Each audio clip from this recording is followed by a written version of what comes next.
नमस्कार दोस्तों, स्वागत है आपका हमारे चैनल वर्ल्ड ऑफ हैप्पीनेस में।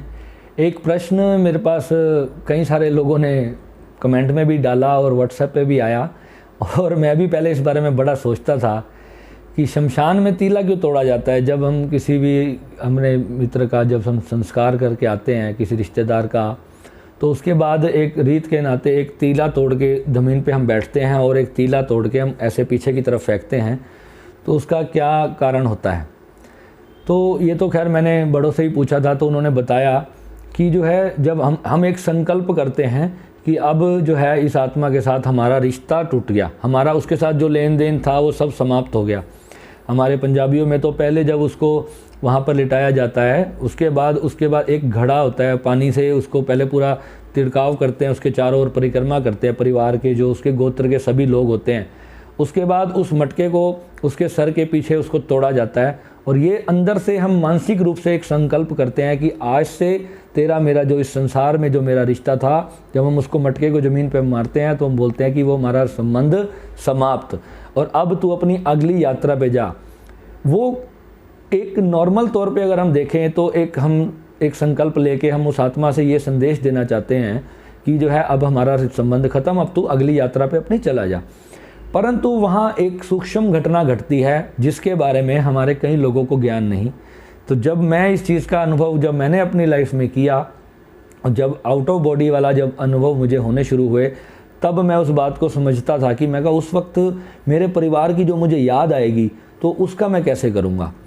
तो उसमें क्या होता है कि बाबा जी एक बात बताते थे कि जो है हमें मरे हुए व्यक्तियों को याद नहीं करना चाहिए। उसका कारण क्या होता है कि जब हम मरे हुए व्यक्तियों को याद करने की कोशिश करते हैं तो वो अपनी अगली यात्रा पे नहीं जा पाते और वो हमारे साथ कहीं ना कहीं अटैच हो जाते हैं। इसमें उनकी अगली यात्रा भी रुकती है, या अगर वो मोक्ष में जा रहे हैं तो उनके लिए उसमें भी कष्ट आता है, वो हमारे मोह बंधन में बंधते हैं।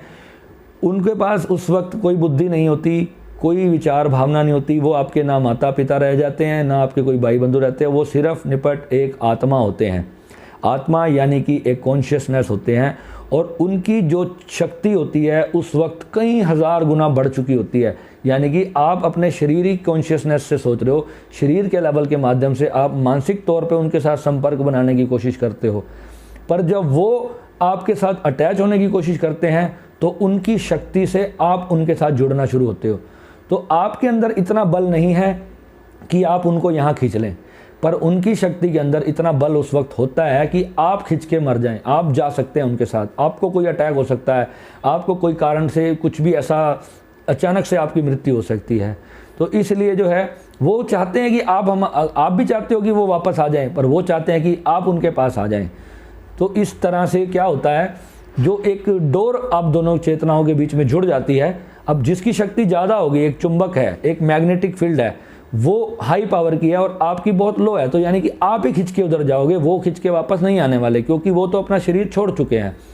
तो इसलिए कहा जाता है कि मरे हुए व्यक्तियों की जो है तस्वीर तक भी अपने घरों में नहीं लगानी चाहिए। उसको भी, उसमें भी एक तत्व होता है, पृथ्वी तत्व। बाबा जी ने इसके बारे में क्लियरली समझाया है कि जो है उस तत्व के अंदर भी जो है मरे हुए लोगों के जो प्राण होते हैं वो अटक जाते हैं।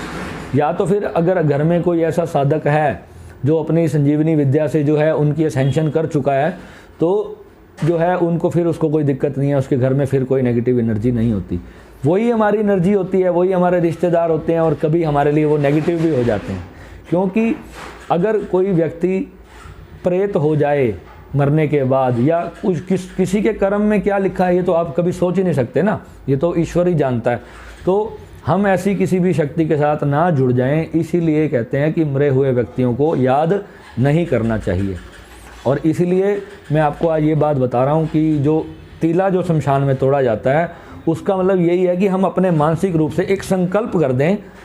वो तो चला गया, वो जाने वाला तो जा चुका, पर हमारे अंदर उसकी कहीं ना कहीं अटैचमेंट बचती है। इसलिए पहले वो तीला तोड़ा जाता है, घड़ा तोड़ा जाता है, फिर वो तीला तोड़ते हैं, फिर उसके बाद उसकी अंतिम अरदास की जाती है, उसके लिए प्रार्थना की जाती है कि अब भगवान तुझे अगला जन्म दे, अच्छे जगह पे तेरा, अपने चरणों में तेरा स्थान तेरे को जो है दे।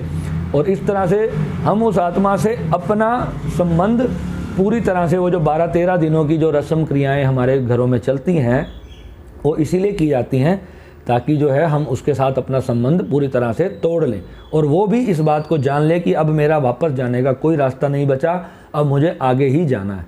तो ये इस बात की साइंस होती है दोस्तों। इसलिए जो है आपको कभी भी अपने कोई भी आपके रिश्तेदार, चाहे कोई दादा दादी परदादा परदादी कोई भी अगर आपका चला जाए, केवल उसके लिए प्रार्थना करो कि भगवान उसको आगे गति दे। कभी भी उसको ये मत याद मत करो, रोज़ रोज़ उसको याद करके जो है आप अपने लिए तो प्रॉब्लम्स इकट्ठी करेंगे ही, परंतु उनके लिए भी करेंगे। तो ऐसी गलती कभी ना करें। नमः शिवाय।